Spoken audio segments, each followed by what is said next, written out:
Hi പ്രിയപ്പെട്ടവരെ, Indian cricket താരം Tilak Varma ന്യൂസിലാൻഡിനെതിരെയുള്ള 3 T20 ടൂർണമെൻറ്റിന് ഇല്ല. എന്താണ് കാരണം? അദ്ദേഹത്തിന് പറ്റിയൊരു ശസ്ത്രക്രിയ, ഒരു പരിക്ക്. അതാണ് ഇത്രയും ഫോമിലുള്ള തിലക് വർമ്മ ടീമിലില്ലാത്തതിന് കാരണം. ഇനി അദ്ദേഹത്തിന് എന്ത് പരിക്കാണ് പറ്റിയത്, എന്ത് അസുഖമാണ് വന്നത് എന്ന് നോക്കാം. ടെസ്റ്റിക്കുലർ ടോർഷൻ എന്ന് പറയുന്ന അസുഖം ബാധിച്ചതാണ് അദ്ദേഹത്തിന് ഈ ടൂർണമെൻറ്റ് നഷ്ടമായത്.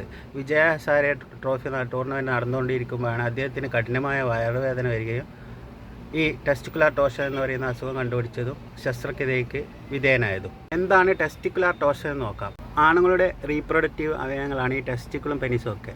ഈ ടെസ്റ്റിക്കിളിൽ നിന്നും സ്പേം പെനിസിലേക്ക് എത്തുന്നത് ഈ സ്പെർമാറ്റിക് കോഡ് വഴിയാണ്. സ്പെർമാറ്റിക് കോഡിൽ ഒരുപാട് രക്തക്കുഴലുകളുണ്ട്.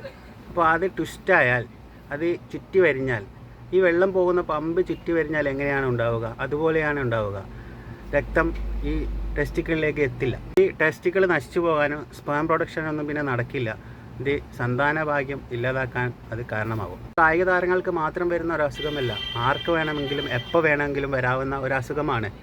അപ്പോൾ അബ്നോർമലായിട്ട് വയറുവേദനയോ എന്തെങ്കിലും ടെസ്റ്റിക്കിളിൻ്റെ അവിടെ വീക്കമോ നീർക്കെട്ടോ എന്തെങ്കിലും തോന്നുകയാണെങ്കിൽ 6 മണിക്കൂറിൻ്റെ ഉള്ളിലെങ്കിലും എമർജൻസി ആയിട്ട് ഡോക്ടറെ അടുത്ത് എത്തിയില്ലെങ്കിൽ ടെസ്റ്റിക്കിൾ നശിച്ചു പോകാനുള്ള ചാൻസ് ഉണ്ട്. അപ്പോൾ ഇങ്ങനെയുള്ള ലക്ഷണങ്ങളൊക്കെ കാണിക്കുന്നുണ്ടെങ്കിൽ തീർച്ചയായും പെട്ടെന്ന് തന്നെ ഡോക്ടറുടെ അടുത്ത് എത്താൻ ശ്രമിക്കുക.